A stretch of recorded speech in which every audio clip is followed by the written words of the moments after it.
Hey everyone, it's Katie from Without a Crystal Ball. Welcome to my channel. Today, as promised, we are doing an interview with Lisa, or baby girl Lisa, from Before the 90 Days. Lisa and her fiance Usman have been a popular addition to the series this year because of their not only cultural differences, but their large age gap. Welcome, Lisa. Good morning, Katie. How are you? I am so good. How are you? I'm doing fantastic. Thank you so The much day for is joining me. My subscribers are so excited for this. well. I am glad that there's so many positive followers that they are interested in our story. I'm very humbled by it, but also it kind of gets overwhelming because I'm not used to this much of attention. Oh, I'm sure. I'm sure. So we are, I don't even know, probably about halfway through the season, and it's been a wild ride for you and Usman so far. As I said, I told everyone from the beginning that they need to buckle up because it's going to be a wild ride from episode one the whole way through the season. Right. Okay, so let's start from the beginning. You and Usman you met online. Yes, we met online. We met through a mutual friend out of the UK. I knew her, she knew him, and he was looking for a female companion. And I just knew her reputation. I'm like, I don't know about this. I said, but send him through my filtered messaging and I'll see what it's about. And he came through my messenger not even an hour later, and I accepted it, and we started talking. How long ago did you start talking? Usman and I met 3 years ago on Facebook Messenger. Okay. Okay. And when you met, you were recently divorced, right? Yes, that is correct. I was recently divorced, and I was just doing my thing with my daughter, just going through life. I didn't really want to get involved again. But then, Mary, she was a good friend. And, the more she talked, I said, okay, let's do it. And when I met him, it started out just as, hey, how are you? I hear you're from the States. I hear you're from Nigeria. Just small talk between him and I. Yeah. How did you guys go from, were you skeptical when you first met him? Because you were what, 50 when you guys met and he was late 20s. Yeah, I was 49 and Usman was 29 when we first Okay. met. And when I first met him, I'll be honest with you. He, I don't know if it was, I don't think it was shown on the episodes. No, it wasn't, because in the beginning, when I first met him, I honestly thought, oh, great, another Yahoo boy out of Nigeria that's going to harass me to no end. And I gave him the benefit of the doubt because I don't like that stigma, but, Nigeria is known for that. Yeah. So I really was just like playing around with him, joking and carrying on. I never, ever expected to develop a relationship. In fact, I put him through every test possible to prove that he was not a Yahoo boy. So what was it that you made him do to prove that? Well, a lot of the Yahoo boys in Nigeria will never talk to you on video chat. They will text you. They will try to move you to a different application so you're away from your friends. They want to try to seclude you. I'm not about that. Oh, no, no, no. As you see on the show. Yes. So I told him, I said, the texting's fine. Send me a picture of you. Well, he sent the first picture, and I'm like, oh, Christ Jesus, this guy must be really ugly. Because the picture he sent me, he had no shirt because of the temperature, but he had a towel over his face. I swear. I'm going to release that picture eventually. And I'm like, oh, God, what have I gotten into? He did it as a joke, but me, I'm thinking, oh, great, this is a Yahoo boy. He doesn't want to be identified. So, I told him, I said, look, I said, this is not working for me. I said, if you can't show me who you are, I said, I have no time to waste. I said, I have my life that I have here in the States. So he did send me another picture of himself, and he asked me to go to his Facebook, which I did. And I saw, he was a very good-looking man, and he was young. And I looked at his profile, and I'm like, what is this profile all about here? He was maxed out in his friends because he wanted me to, get into a friend request because nobody can request me. It goes through filter messaging. Yeah. So I went back and I told him, I said, hey, I said, Usman, I said, I can't send you a request. You're maxed out. He said, give me 30 seconds. And he said, I'll be right back. So he went, deleted about 20 people so I could get onto his Facebook with him. So that's where it all began, on Facebook and our conversations. So did you ask him, like, why are you 29 interested in me 49? That was the topic from the very beginning when the woman who wanted to introduce us, I said, look, he's only 29 years old. What the hell? And at that time, I really didn't study into a lot of the Nigerian cultures. And she told me that in Nigeria, they're not concerned about age. I'm like, bullshit. I said, I don't believe that. No way, no how. So in the conversation, I said, look, I said, I'll be frank with you. I said, why in the hell do you want to have a conversation with me? I said, you know, you're 29 years old. You live in Nigeria. I'm 49. I'm in the United States. What could we possibly have in common? Right. So he's like, you know, I personally, he said, I don't have a problem with age. I never have. He said, I was looking for a companion. I saw your picture, and he's told me, he said, you're a very beautiful woman, and I wanted to get to know who you were. So over your communication, what did you find that you had in common? We both love to dance. We love dancing, as you see on the show. Mm-hmm. We love to read. We love good movies. We love great conversations. We just like to have quiet time at home, away from, you know, friends and stuff, just to relax. So I was like, okay, these things are in common. Let's see where we can build from them. We discussed our careers, what we were doing. And when he told me an entertainer, I said, oh, good God. Yeah. You know, I was like, really? I don't know about that shit. But, you know, I just kind of let that slide and kept chatting with him because, you know, he found out I was a hospice caregiver. And he actually, during this journey, he would call me on video while I was at my job, because I am private duty. And, you know, we got to experience each other's worlds through video chat. And that was really cool. I've seen things in Nigeria that I didn't think I'd ever see in a lifetime, just as he saw things here in the United States that he never, ever saw in his life. So the journey began, and our conversations got deeper, longer. You know, in the beginning, it was like maybe we talked about 20 minutes. And about 4 months later, our conversations turned into, I believe, 8 hours in chat and video and text. And approximately 6 months, the conversations were really deep. And Usman said to me, Lisa, I'm falling in love with you. I love you. And I laughed at him. I was like, get the hell out of here. I said, you're 29, I'm 49. You cannot be in love with me. And he said, no. He said, I do love you. I said, okay. I said, I care about you. I said, but I cannot say I love you. I said, because those words are very deep. Yeah. And at the time, I didn't realize his religion, you know, and his culture.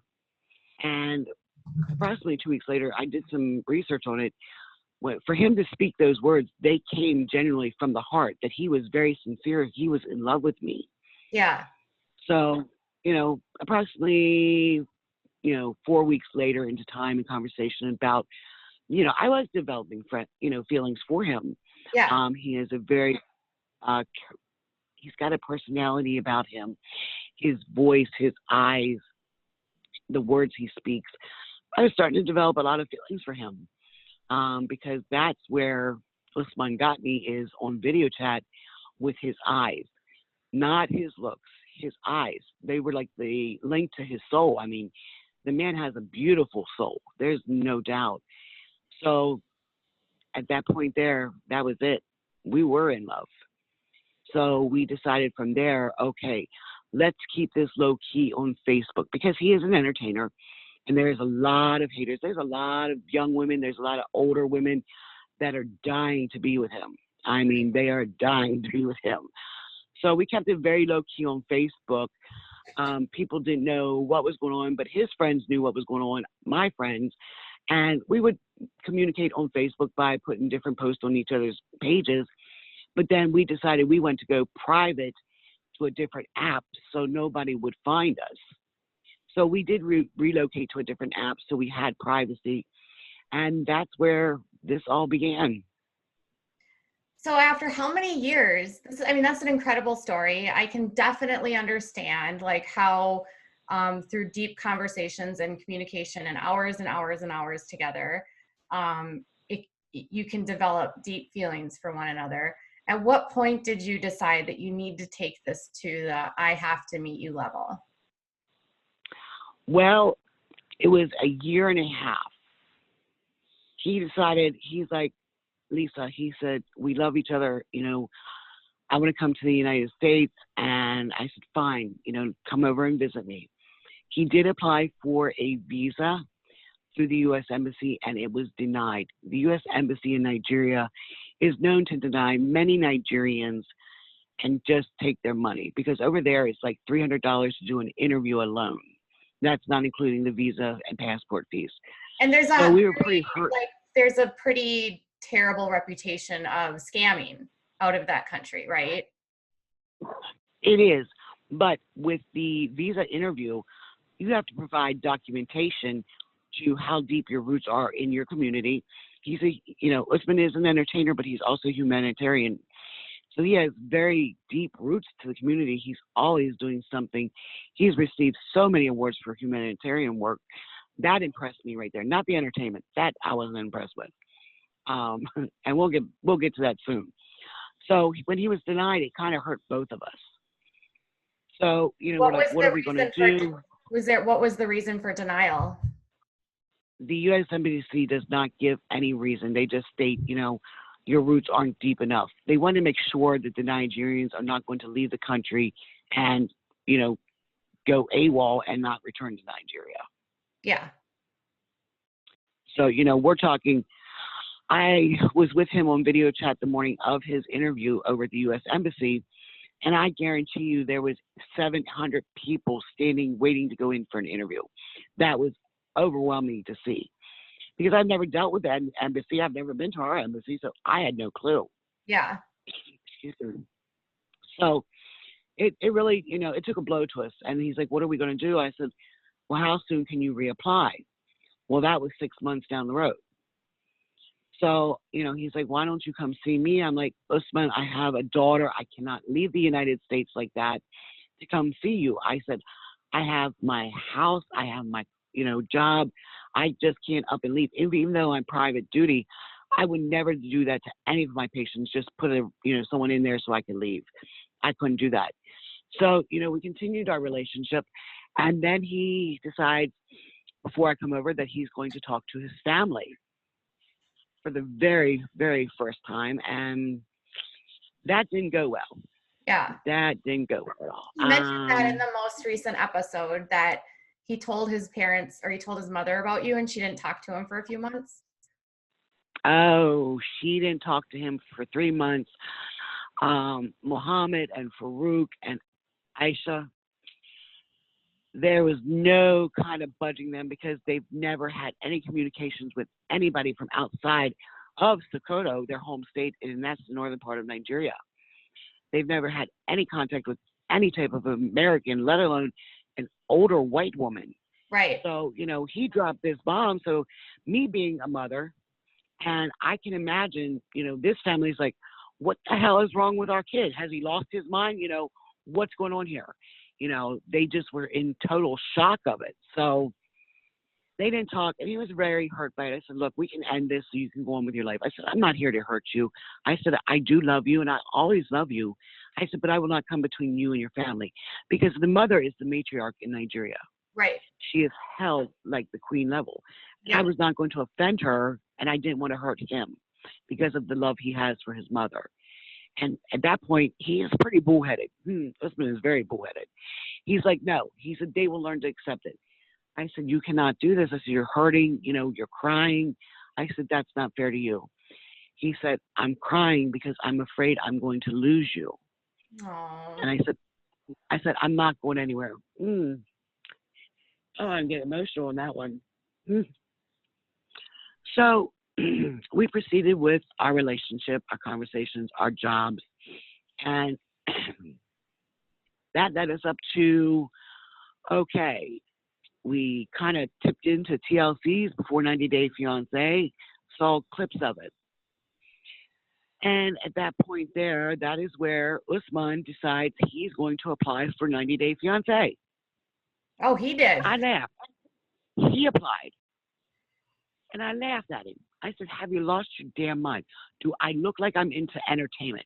Do I look like I want to put up with a bunch of shit? I said, no, I'm not that type of person. I'm very aggressive. I'm very defensive because of what I've experienced in my past. Yeah. And it takes a lot, it took a lot for me to let my guard down to say, oh God, I don't want to go through what I went through. So after he applied for the show, and I'm telling you, he applied, I bet you it was 3 weeks before he could even get me to say, okay, I will apply with him. And I was really skeptical on this whole damn thing. I ain't gonna lie. I got a email from Yeah, they don't paint the May-December relationships, especially the older ladies with the younger guys, very well. I mean, did you see the season with Laura and Aladdin? I heard bits and pieces of it. I really, I'm bad, and I apologize to your fans, but I'm not a television person. I don't watch TV. Maybe that's better. I'm seeing that now. It's better that I don't watch TV. Yeah. But I apologize to the fans. I'm not a TV watcher. I caught bits and clips, because I was working from 7P to 7A. I would just flip through my phone and be like, oh, okay, what's this about? This is after he's told me he's applied. And I saw that there was a lot of turmoil and things didn't, go well. So I was like, wow, okay. And then Usman's like, check out the story about Angela and Michael. I'm like, all right, because that guy was from Nigeria. She's from the United States. And apparently she's older than Michael. So I'm like, all right, I checked it out. And he's begging me. He's, babe, come on, please, let's do it. Please apply. He said, I'm telling you, it'll be a lot of fun. You'll get to come over here and we will have the best time. And I'm thinking, you done lost your damn mind. Why do I want to even bother with the television program? I don't watch TV. Yeah. So I did apply. I did apply through the email to whoever it is. I call them headhunters. That's what I called her. Because she was blowing up my phone with emails. So I finally responded. Well, everything went so damn quickly. I'm like, what in the hell is going on? What are these people doing? I mean, before you know it, the email's complete. Hey, Lisa, we want to get with you. Can we give you a call? I said, sure. So they call me. Okay. Then another young lady from TLC is like, we want to do a Skype interview with you. I'm like, what the hell is a Skype interview? I'm not on this internet that much. I was on Facebook. That was it. So I have a teenage daughter. So she's like, Mom, I'll set it up for you. So that went through. I did the interview. I'm like, and I was a smart ass. I'm like, fuck, I don't need this crap. Excuse my language. I don't need this. Yeah. So I was really a smart ass, giving them, they asked me questions. I'm like, no, yeah, okay. Well, we can do it this way, but no, I'm not going to say what you want here. Let me tell you how I feel. So I'm like, I wanted to fail the Skype because I don't want to do anything with TV. I'm not into it. I really am not. And I went through all the interviews, and next thing you know, I've got the head producer calling me for the show. Lisa, you have been selected to be on Before the 90 Days Fiancé Season 4. I said, what's that mean? I had no clue. Yeah. So they went through the procedure of what was going to happen, what I had to do, and it happened very quickly. I'm not against my NDA to tell you this. The show was recorded in August. So things went in August last year. So this all happened in July, right after my daughter's birthday. Here I am flying around to get my visa. All right, didn't have any clue how to do it. I had to drive to Philly to get my visa. The guy got my visa. Let's see. He got my passport within a week. Then he went and got my visa. So I got my visa. I got my passport. I had to go to Hershey Medical Center to get an injection for malaria. Yeah. I had to do that. I had to get my medication because I had to take antibiotics the whole time in Nigeria. Right. Excuse me. So I've got all this going on, and I have my yellow card for my medical. I have my passport and visa. My traveling, what I'm going to do, what the itinerary is. And the whole time I'm thinking I shouldn't be doing this because I was working with a patient, but I talked to his daughter. We're like family. And I told her, I said, I have to go, Benet. I said, I have to, see what this is about. It's going to put me out of my comfort zone because I've never been put out of my comfort zone. Yeah. So 90 days has put me out of my comfort zone. So I talked to my boss and she's like, fine. And that's where you will see in the beginning of the season, Nicole. I've known her since she's 8 years old. She's like a daughter to me. Yeah. I brought her aboard to help me with, I brought her aboard to help me with pap working. She would fill in because I was doing 7 days a week, 12-hour shifts, and I was getting really tired. So she came into work and I said, look, Nikki, I have the opportunity to go to Nigeria for this TV show. She's like, what? I said, yes. I said, Nikki, I said, I am. Your friends must have thought you laughing. were crazy. Nikki was laughing because all of them, they all knew of Usman because, being together, we were together over 3 years, that Nikki was laughing. She said, Mom, give me your phone. I'm calling Usman right now. She said, because I think you're lying. I said, call him. Here's my phone. So she calls him on video chat and he's like, no, Nikki, it's going to happen. He said, she was approved. I was approved. She's got her visa, her passport. Nikki looked at him and she's like, if you hurt my mom, she said, I will come to Nigeria and find you. I was like, oh, good God. So it started off very rocky when, they found out I was actually, even before that, the friendship was, everything was okay. But now it was getting down to the nitty gritty that their friend is getting ready to travel out of the United States into a third world country. Right. And I've never been out of the United States, never in my life. So to do this, I'm like, oh God, what am I thinking? Yeah, that's huge. And it is huge. This has got to be wild. You've got this all happening around you. This is the first time you're going to meet him, and there's cameras. Like, how does that impact everything when we've got all these people in your face? That was a bitch and a half. Sorry for my language. If you are PG, sorry. But it truly was because I was like, what have I gotten myself into? I called Usman. I said, what did you get us into? Yeah. Why did I agree to do this with you? What the hell was I thinking? So you travel there, right? Go ahead. Okay, so let's kind of fast forward here. You get there, right? Yes. Your friends on the show, they tell you like you're crazy. You're like, he's not a Yahoo boy, but if he is a Yahoo boy, I need to go figure this out.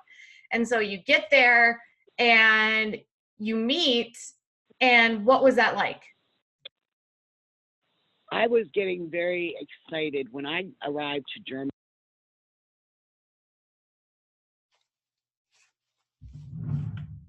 But with recording, everyone knows things are recorded. I got my luggage. I couldn't go through the door to see him yet. I had to wait until everything was set. Do you know how damn crazy I was? I wanted to say, screw it. I've traveled all these miles. I'm going through these doors. What the hell is that producer going to do to me? Yeah. But I held up. I said, I'm giving you 5 minutes. You all need to hustle your asses. So when I walked through the doors, the only thing I remember doing is walking through the doors, pushing my cart, and I spotted Usman out of the corner of my left eye. I pushed my luggage rack, I don't know where, and ran right to him. I was so excited. I forgot there was cameras. I forgot we were in the airport. We both were just so ecstatic that we finally got to see each other in person, be able to just hold each other, to touch each other, to kiss each other. It was the most wonderful feeling in the world because we've been together 3 years.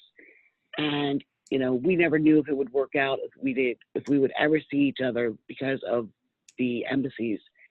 So from that point there, we greeted. And at that point, like I said, it's so overwhelming. It was like, wow, am I dreaming this? I was like, I'm dreaming this because I'm like, This is the man I'm falling in love with. And I'm here in his country. And what am I going to expect? Right. And then you get into this place and everything is so different. You are a white Christian. He is a African Muslim. And Correct. there's language barriers, there's cultural barriers, there's lots going on here. And then you get there and you guys, he says something about how you're intimate, and then he says you're like you're 70% of what he Yes. He's an asshole. I didn't know he said that. That was one of those things where they kind of push you to the side to do that. Yeah. And I laughed because I couldn't tell you what the hell I told TV. I don't watch it, so you probably have better insight. So if you tell me, I'll remember what I said. When I saw that part of I'm 70% good, I mean, I laugh about it now because I never knew about it the whole time in Nigeria. But I was thinking when I heard this, I'm like, what the hell, 70% good? Okay, you know, I'm not going to be disrespectful. I'm in your country. You know, I'm going to follow your rules. But once things started moving along, all right, we're talking it's 110 degrees in the shade in Nigeria. 110 with humidity probably just as high, but no damn rain. Right. Okay, my hair, I'm pissed off. My hair is going absolutely bullshit crazy. Couldn't do anything with it. Makeup, it literally just sweated off of you. Yeah. So I'm already pissed. I'm like, what the, you know, this shit ain't gonna fly with me. I gotta be here for a month. What the hell am I gonna do? I was getting very unhappy from the beginning. You're cranky. Cranky. Excuse me. Cranky, yes, very cranky. Because you got to realize, excuse me, let me get a drink here. Continue on here. The trip was very long. I was very jet lagged. So after we leave the airport, I'm tired. I want to rest. Well, guess what? That wasn't happening. His two friends that was with him at the airport, I know them from video chat, and it was great to meet them in person. But I was like, you know, when the hell are these two going to leave? I want some alone time with him. I want to rest. You know, I just traveled 20 hours in a jet. I'm tired. They didn't leave, and and I was like, oh, Christ, is this what this is going to be? I didn't know this was going to be happening. It was a very huge shock. Yeah, you're tired, and then you've got cameras there, and it's like you're just meeting. I mean, it's going to create drama, obviously. Drama. I was like already pissed off to the highest level because, you know, a lot of people don't know. In the very first scene, you should be able to see that I'm limping through the airport. I was injured. My foot was injured. I should not have even traveled. My foot is swelled after 20 hours on a jet. And I'm in a lot of pain.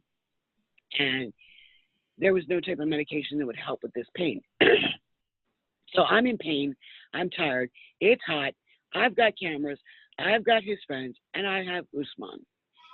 Okay. Here in the States, I'm very low key. I don't have all that bullshit around me, you know, around the clock like that. I'm not down for that. I didn't know nothing about cameras, you know, producers, sound people. I was like, what the hell? So finally, you know, they all leave. You know, I think you actually see me throwing everybody out the door. Mm-hmm. I told them, bye. I wanted to tell them, get the hell out. You know, I think I was pretty nice about it. But at that point, I wanted alone time. I wanted to get a shower. I wanted to relax, spend time with Usman, and sleep. I was tired. I was extremely tired. But it didn't go that way. It just proceeded to irritate me more, as you can see. Yeah. And it takes a while to get over jet lag. I mean, it can take several days for you to sort of adjust and get to a place of equilibrium. And then you've never traveled outside of the country. So this is a completely different world, different food, different culture, different everything, different accommodations, obviously. Yes, when we arrived, I arrived into Abuja, which is the state capital. We went to a hotel in Abuja called the Corinthia Hotel. That was a very upscale hotel that we would compare to here in the United States, say the Sheraton, the Hilton. It was very nice. So when we got there, we had to go through the check-in process. I'm not understanding the woman at the front desk. I'm like, Usman, what in the hell is she saying? You got to translate, because they didn't speak English. Usman did, Giant did, the other Usman spoke English, but here I am. I don't speak Hausa. I'm in a foreign country. I'm like, oh God, I am so screwed, because I was not using the translator thing. I was not putting that on my phone. I'm like, I trust Usman to tell me exactly what they're saying, and I'm just going to go with what he says. So we're at the front desk. He's translating, blah, blah, blah. We paid for the room, and then we head to our room, and it was like, okay, this is okay. I like this. But then we had the friends, and you just could not relax. And I'm like, oh my God, when am I going to get a break here?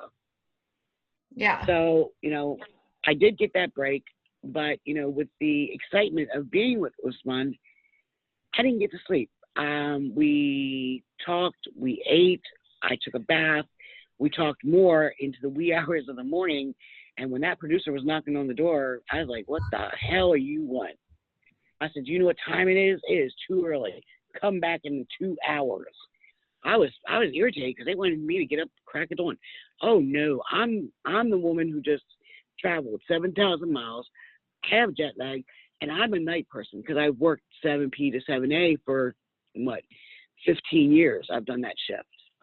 So I was used to being up all night, and I tried to balance it out for the jet lag. Well, I never got over jet lag. I never got to balance out. So I was a bitch the whole time because I could not catch up on my sleep. I would be up at nighttime, texting my daughter, on video telling my daughter with Nikki, my boss, checking on my patient. So, I never got enough adequate sleep. That was my own fault. But it was a lesson learned. So after you get through that first day and you're like, this season it's been he wants to make a music video and you are not happy with another woman being in there. You've got the obstacles with his mother. You completely overpay for a goat. All right, let's stop you right there. Let's go back to the video. Because that seems to be a real hot ass issue, and it has two reasons. Okay. The song Usman wrote for me. It is my song. Yes. The words he sings is our journey in life. All right.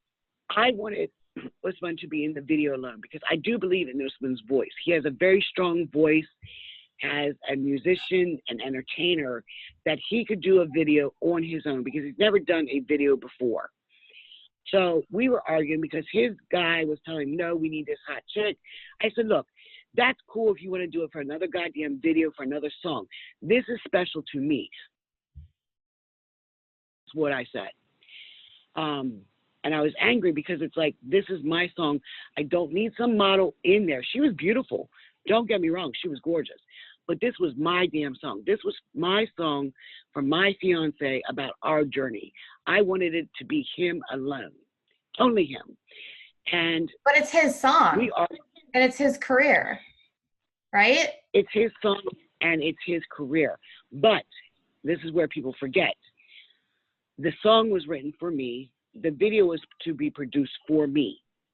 The video was for me. It wasn't to start his career. It wasn't for his career. Why was there then a launch for the video? Because I agreed to it after he did a second video. Okay. All right. I don't know if your fans have watched it or not, but there's actually 2 videos to the song I Love You. Yep. All right. The one with the model, she's stunning, she's beautiful. I mean, I had no problem. I wanted my own personal video that I can put in my personal collection that this is for my fiance. I also have the one with the model, but I wanted a private one because I believed in Usman personally that he could do it on his own. And the videos were launched, and both of the videos have done very well on the internet. Okay. They truly have.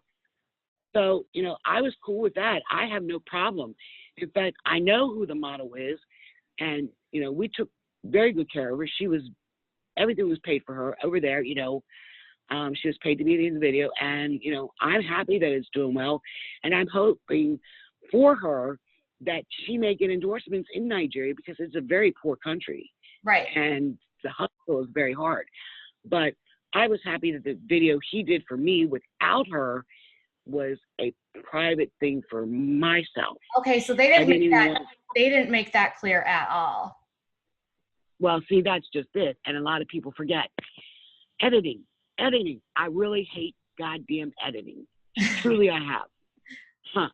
But that was my personal video. I agreed to let TLC see it. But that was to be private for me and him alone. Got it. With all the drama and bullshit, I was like, you know what?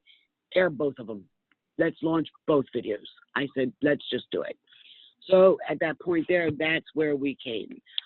So where would you like to go next? I had to clarify that shit up because I wasn't liking what I was seeing on the internet. That's I'm fine. like, I am a judge. Can we try to like not use the S words and the F bombs just so keep this clean? Can you believe it? No. So it's fine, girl. Okay, so you clear up that, which makes that's why. Let me tell you, Katie, I got to tell you this. I apologize for that to your fans, but did you check out my page? Oh, girl, I know. Girl, I know. Have you seen what they're saying? I see it. Okay, so you're not in trouble. You're not in trouble. I just try to keep things a little bit PG over here, but it's fine. It's fine. So, okay, so you end up going to, so that makes way more sense about the video.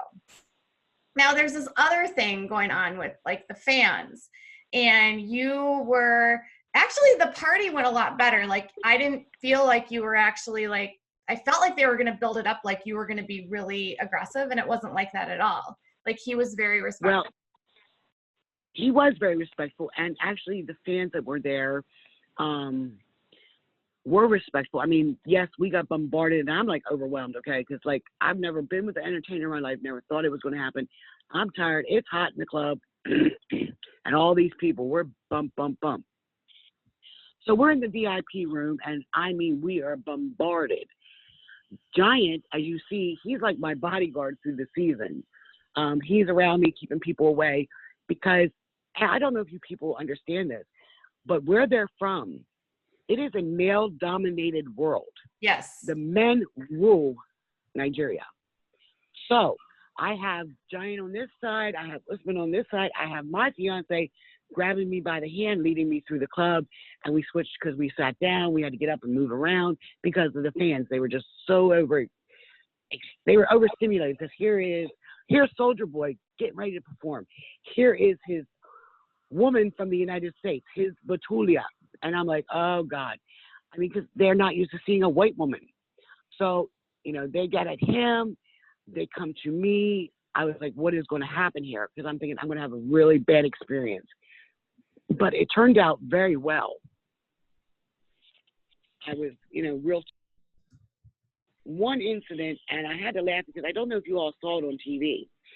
There was a gentleman who shook my hand, which is a big no-no. You're not to shake hands. Women are not to shake hands with men over there. Yeah. Okay. This gentleman, here I'm from the States. I'm used to shaking hands with people. That's normal, you know, hey, how are you? It's etiquette. Well, when I shook his hand, this man reached in to kiss me on my cheek. I pulled back. Usman gets up and he's flipping out. I'm like, it's your country. You deal with him. Well, they dealt with him. Needless to say, he was taken out of the club. I'm like, look, I don't know your culture. You didn't tell me this was going to be happening. I said, I understood that the females were going to be at you. Never did I think the men would try to get at me. Never. So from that point out, you know, it is a male-dominated world. And you will see in the club, I'm not up on the dance floor with him. I am sitting with Giant. They're dancing right around me. There was B Swags. There was Slam T, Jamil. At all times, there was somebody near me. And at the whole time, if you watch, I just dropped a video. Usman is dancing and singing. And at one point, his one friend, T Slam, was dancing in front of me. That was a no-no. Usman came over real quick. He's dancing in front of me, singing to me, just to make sure nobody's around me, because that is a big no-no to him. He's very possessive. You know, I'm his woman. I'm not to talk to his friends. His friends are not to be talking to me. So a lot of people don't understand that over there. I didn't get it. Trust me, I didn't understand that part of it. But as you see in the club, it went very smoothly because I thought it was going to be a lot worse, to be honest. Yeah, I thought it went really well, and I can see them trying to protect you from the guys. So that's, you know, it can be a very dangerous place for women. A lot of those countries, particularly when you're not a Muslim woman, so it can be very dangerous. Correct. So it's good that they were there to help you through that. So that goes fine, and then you guys end up having an argument that, and where you actually talk about him wanting to like potentially end things because he says that it's difficult, like you're fighting about the video, you're upset about the hotel, he says controlling him. Yes, and that is a language barrier there. That is serious a language barrier because to me control is, okay, you're going to spend all your time with me. We're not going to talk to anybody. We're going to do our thing, just you and I. That's control. Yep. Over there, it wasn't control. As you can see, he did everything he wanted. We'd had friends around. We're out to dinner with people. We're at the club. So, no, there was no control. He doesn't fully comprehend what the American term for control is. He doesn't understand the definition. So I let him go on, and yeah, we're arguing. I'm like, you know, what do you want to do? Do you want me to go back to the States? I'll jump on a jet now. I don't care. So we argued it, debated it. You know, it got pretty hot and heavy. Words were said, and, you know, it was pretty nasty, but, you know, we did settle it.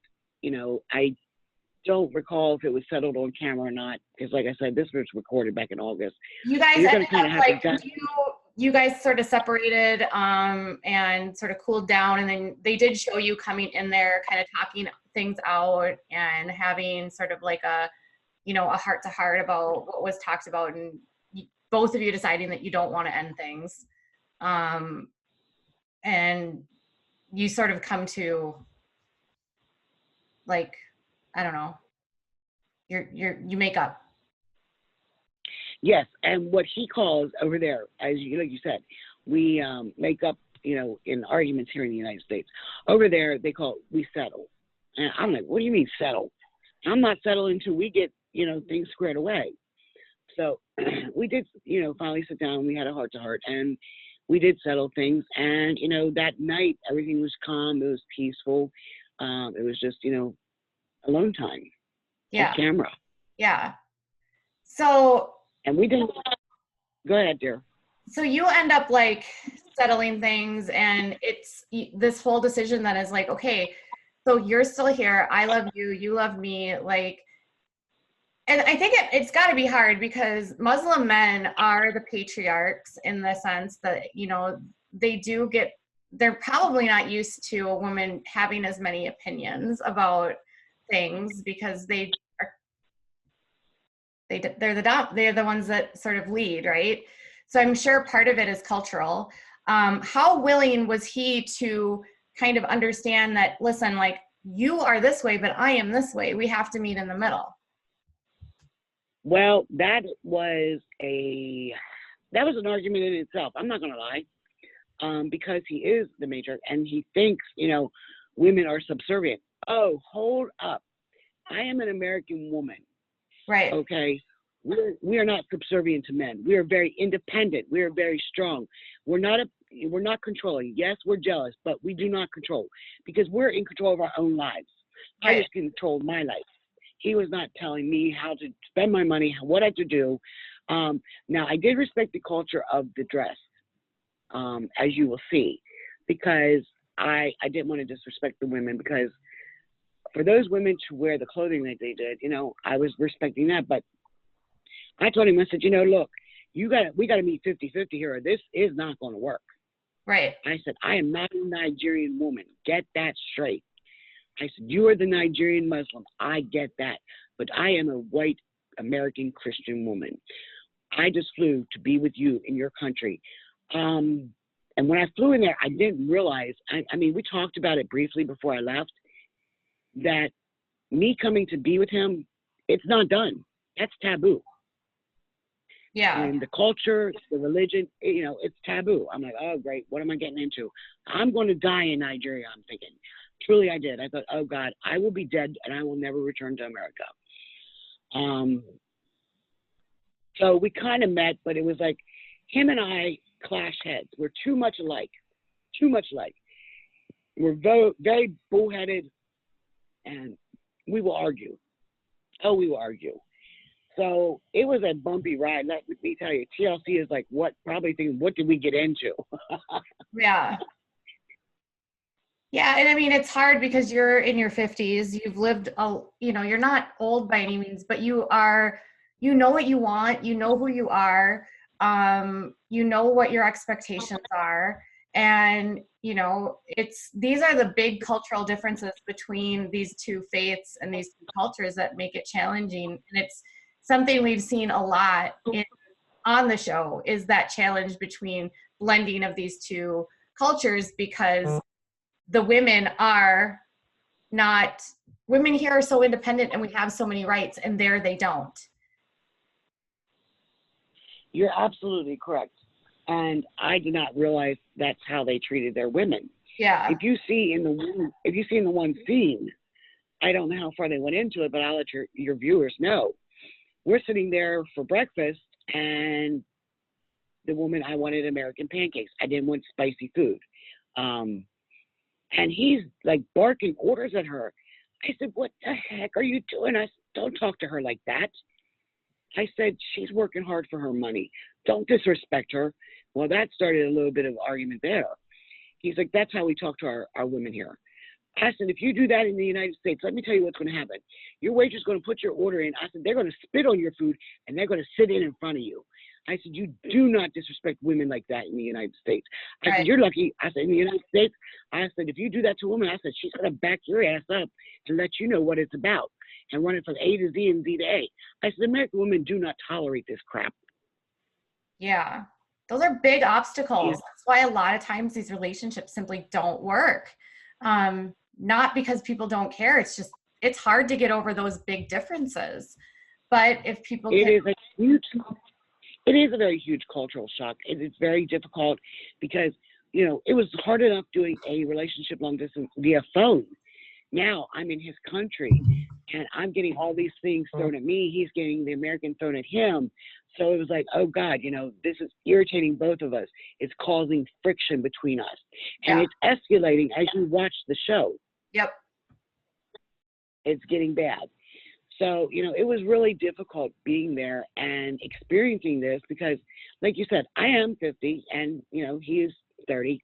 But, he's 31, I'm 53. But over here in America, it's very normal for me it is. I've never had a problem having any men in my life, younger ones, 25 to 35. That's normal for me. I was like, no big deal to me. I'm used to dating younger men. And, I'm finding out from watching the show, some of these women need to relax. They need to find who they are and be who you are. Because I'm comfortable being 53 and dating a 31-year-old. I'm comfortable being engaged to him. I have no problem with that.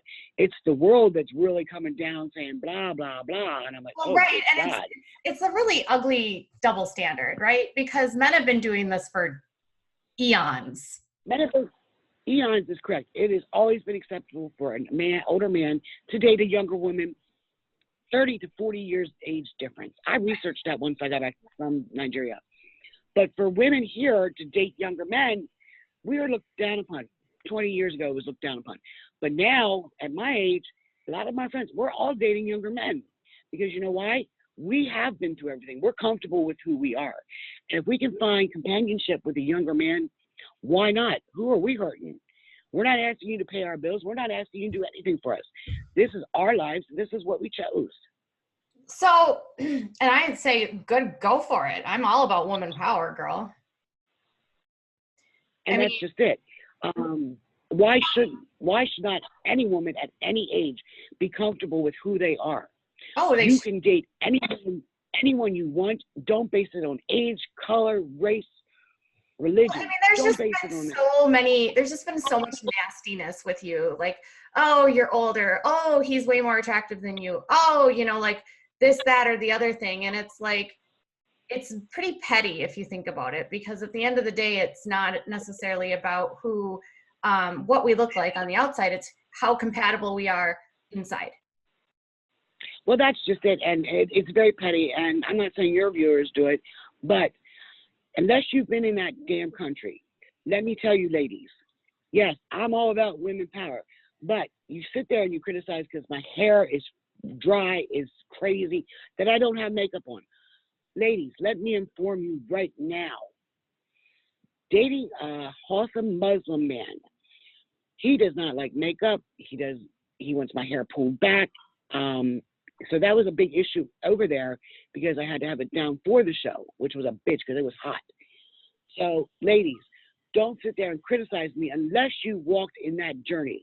You Right. saw on TV what you saw, but were you there personally when those cameras turned off? No, none of you were. So really, you need to sit back, relax, and wait till this story reveals everything. And then, if you want to come at me, then we can go live and we can go on camera and we can discuss it. Until then, do not, I'm telling you, I kid you not, every day there's at least 10,000 women in my DM. Yeah. 10,000 of them. Have I kept everyone? Oh, yes, because I tell you what, after my NDA is over, you women either can come to my page and apologize, or I trust you, the whole world is going to see the petty stuff you put in my DM. Yeah, I I promise mean, them the that. messages can be so mean, and I only get a fraction of it, but I get really, really, really nasty messages, comments, and it can be overwhelming for sure, for sure. And it, You know, it is very overwhelming because I'm okay that I went on TV. Usman and I decided that. He applied. I said, yeah, I'm cool with that. You want to talk bad all you want. But when the truth is all comes out, I'm okay with this too. But my issue is, and I'll tell you straight out, I will go after anybody because I'm going to show you what a cougar's all about. You come after my kid one more time, any of them, bloggers, fans, whoever, I promise you, it is going to be your biggest damn mistake. You do yeah, not mess with my children. you don't go after children. That No, not at all. that's a no. Because this has happened, and I'm going to tell you straight, you know, this is off camera what happened. Someone came after my daughter. Well, guess what? They got my attention, and they also got Usman's. That pissed him off. Him and my daughter have a very good relationship. You don't do that. That is a big no-no. And a blogger, I tell you now, I respect you that you're a blogger, okay? Yeah. But I had a blogger on one of these Facebook groups, and I kid you not, I am so thankful for the fans who have compassion, who can see that, okay, hey, this woman's in a foreign country. She's going through a lot. These women and men came to me, bombarded my Facebook, bombarded the Instagram to let me know a certain blogger doxed me and put my phone number in the groups. That is no joke. That's not okay. That's not cool. That's not cool. I had to call the police because I had death threats, and I take that seriously because of my ex-husband. Yeah. That's horrible. Like that, there shouldn't be any kind of like place for that on the internet. And I always tell people, like, you can be passionate and you can have like feelings about people, but like when you start taking that to their inboxes and trying to interfere in their personal lives, that's like not okay. Hello. Yeah. You blink a second there. Oh, it's not okay for you to like take things personal like that. But let's move on to the goat, because I want to talk about the goat. Okay, so I did a 90 Day Fiance, and this is kind of where I want to talk about the goat, and then we can kind of wrap things up, because this was amazing, and I would love to have you on again. But the goat. So you show up, and I am obsessed. Like, I want your purse to be a actual cast member. It could be Lisa, Usman, and the purse. Because that thing is with you everywhere. And I understand it's because you had to carry your visa. So I get it. But it's always so funny to me. It reminds me of my mother, because my mom always has her purse. And I just think, and it's this big black purse. And so I was joking on my my recap video that you walk out and it's this muddy goat market, and you are just like, where the hell are we? You know, and you've got your big, you're looking at these goats. They don't look like the goats here. They're very thin, and you totally get ripped off, even though Usman says you don't. Because David, did you see on Pillow Talk, he found out that it was way more than it would have been. Yes, and actually, it was not a goat we bought. Oh, you didn't? Okay, what was it? Okay, let's start with it. It's a ram.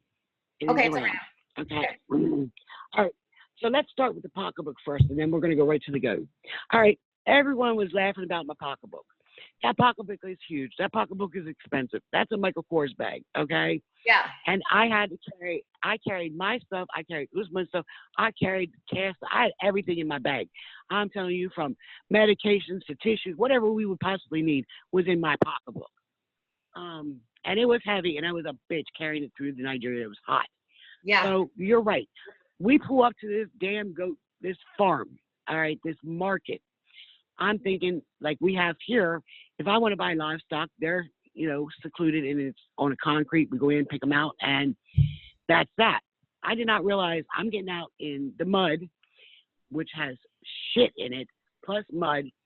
And if you saw, I'm wearing slides. He's got slides on. We're barefoot, no socks, no nothing. I'm like, oh my God, I'm going to be stepping in all this. This is not going to be cool. I'm going to be pissed off. So we get it there, and you're right. I was looking for a particular goat. I saw a goat 3 years ago for the celebration.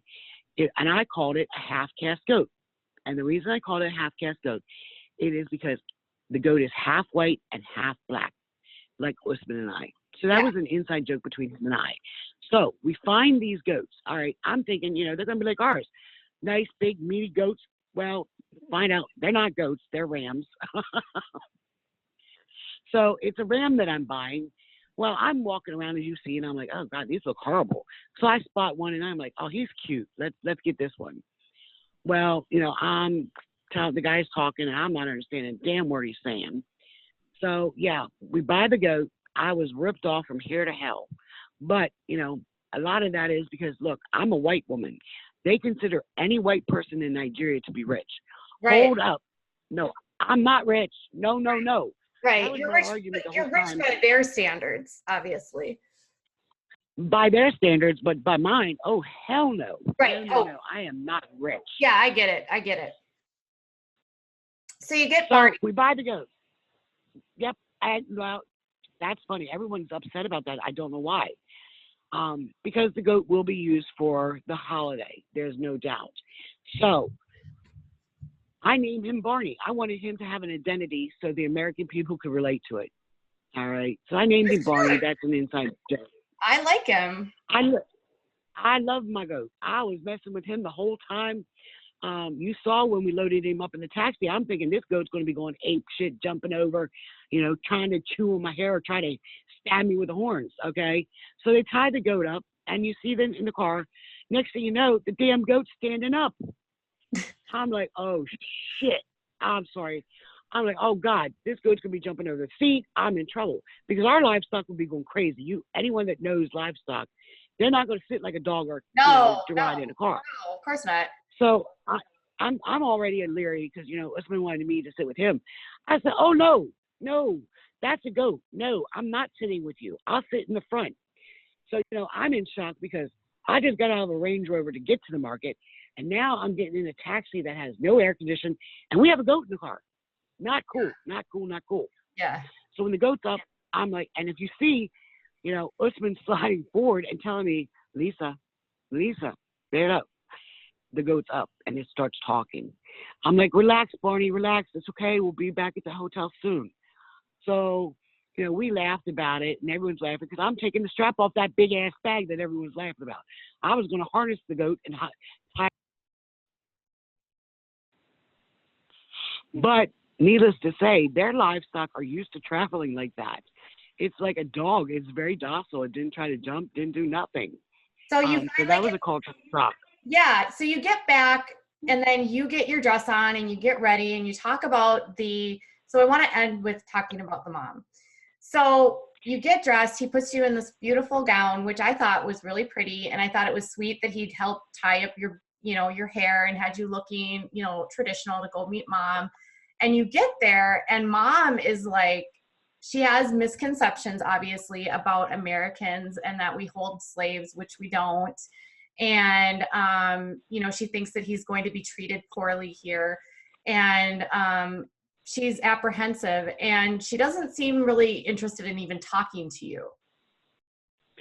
She was very standoffish. A lot of people think she was rude, but I have to look at the concept of, all right, here comes an American to their home. They've never spoke to an American. They don't speak English. So it had to be really difficult for her to sit there and even speak to her son. She was very uncomfortable. I would not say she was aggressive, but she was very standoffish. Like, why are you here? I don't want to be bothered. And then she's got camera, which is again another aspect that just makes it super weird because it's probably like, what is this? Well, that was because you're talking, the crew, they call them the fixers. We had a guy from South Africa, we had a guy from Nigeria, and we had a woman from Lagos, Nigeria. So, she's three of, natives from Africa, but here comes all these white people up in their home. Whoa, okay, that's got to be a cultural shock for them. Yeah. We're bombarding their home. They know nothing about us. Here I come with cameras.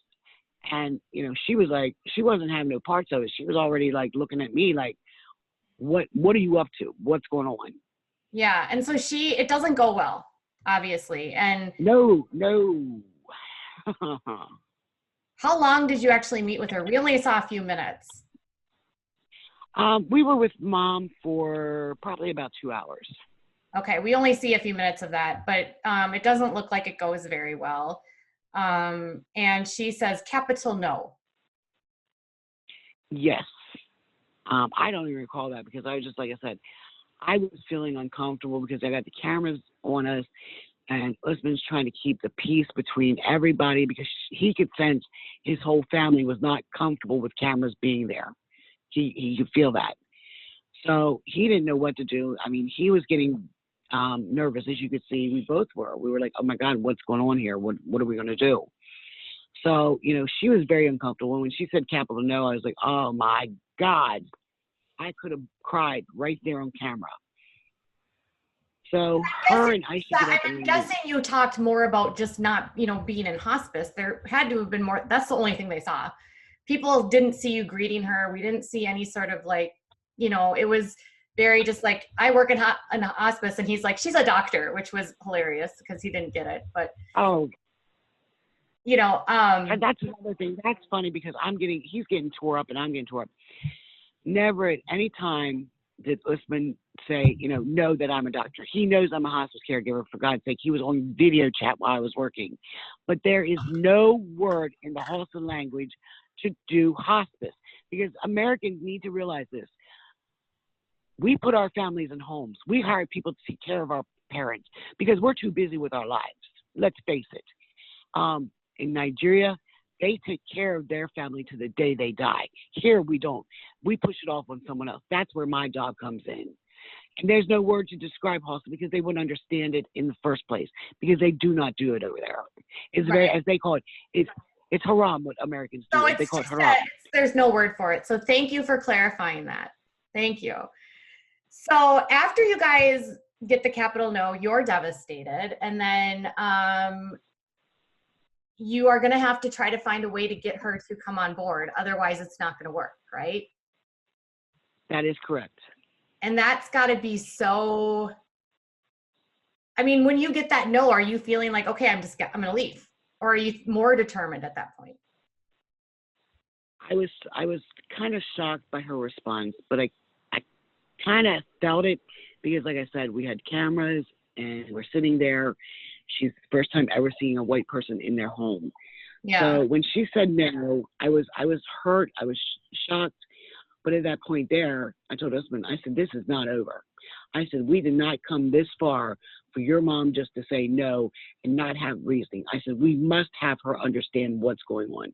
She has to understand what Americans are about. We're not here to hurt anybody in Africa. And that seems to be what the biggest issue was it wasn't even so much your age, but her concern about him being safe. That was her concern. And I was determined, really, because I'm not one who just gives up. I am a fighter. Yeah. And I'm like, you know, off camera, on camera, I don't know what everyone saw.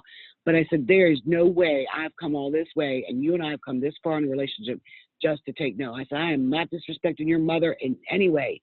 No way whatsoever. I said, but we will find a way. He said, you're right. He said, Lisa, we will find a way. And that's where you see the eldest brother, Muhammad. He was the only one who stayed to sit and talk. Yeah, and it looks like in this, they've already released a sneak peek for next week, and you actually meet with Muhammad. Yeah, they've released the first half of the episode, and you guys go to meet with Muhammad to talk about things. Yes. And get him engaged so he can help understand and sort of break some of those barriers. So it'll be interesting to see how this all plays out. I think if anything, this is not, I see a difference in Usman than I do with some of these other Lotharios. You know, yes. He seems to genuinely care about you and is invested in you. And I hope that we see some happiness in this story. I'm sure it's been hard to see such of a turmoil story playing out to the public, but will we, I mean, I know you can't tell me a lot, but will we see some happy moments? I can let your fans know that there will be a slight turn in plans for this Sunday show. Okay. Things are starting to look more positive. Okay. This Sunday. Just this Sunday. Things go very well with Muhammad. We're sitting there and talking in the beginning because he's very open-minded. Even though they're strict Muslims, he's willing to sit down because he loves his brother. Yeah. There is a bond between the brothers. Yeah, and he was willing to. And you guys were very clear. I mean, and in that sneak peek, I mean, Usman was like, I love her. Like, this is real. Like, I want to be with her. And like, that is very true. Because like I said, if they are paying close attention, that sneak peek, what you hear from Usman, it's coming from his heart. Yeah. He does love me. Because when we first decided to go to his family, everyone needs to remember the mother refused to even speak to him, and she's not even seen me at that point. She didn't speak to him for 3 months. So Muhammad's kind of open to, he remembers what happened with the family meeting. He wanted, he was intrigued by it. Okay, his brother has met a woman from America. Let's sit down. It wasn't the age. It was the point that I'm from America. Yeah. Oh, so yeah. He was more open about it. And I'm grateful that Muhammad meets with us. And that will be seen Sunday night, what happens with Muhammad. Awesome. Well, I wanted to say thank you so much for taking the time to speak with me. And we are sort of breaking the ice for you for your first sort of interview with the podcast. And Yes. I know that my subscribers will be so excited to hear from you. Is there any, I know you've got Cameo, which I can put in the description. Is there anything else that you'd like to let people know before we go? Actually, yes. The followers that love the show, you can find me on Instagram at babygirllisa2020. You can find me on Twitter, and I apologize. I will have to let you know what my handle is because I'm new to this, guys. In the past 7 weeks, I have been overwhelmed with people coming to me. I opened, like I said, Instagram. I've opened Twitter. My Facebook, I'm sorry, I will keep that closed. I do apologize for that, but that's very personal. I've been on Facebook for many years. But they can come to Twitter. They can come to Instagram. They can come to the cameos. I'm very grateful to all the fans who have come to the cameos. I've never done those either. Everything's new to me. But I am so thankful for you, and I'm very humbled by the ones who do show the love. And to the haters, guess what? I got love for you too. You might not believe it, but I got love for you. You know what? I always so they're more. Yeah, there's always love me, hate me. You're still watching. Well, the funny part is, the ones who get really aggressive with me, the song "Destiny's Child," say my name. All right. Yeah. I always tell them, say my name, baby girl Lisa. Love me, hate me. You're going to continue to watch. Yep. Exactly. Because I become the most. I become the most loved, hated woman in the world. This season. All right. Well, thank you so much. And I hope you guys Without a Crystal Ball enjoyed this interview. And I will see you guys later.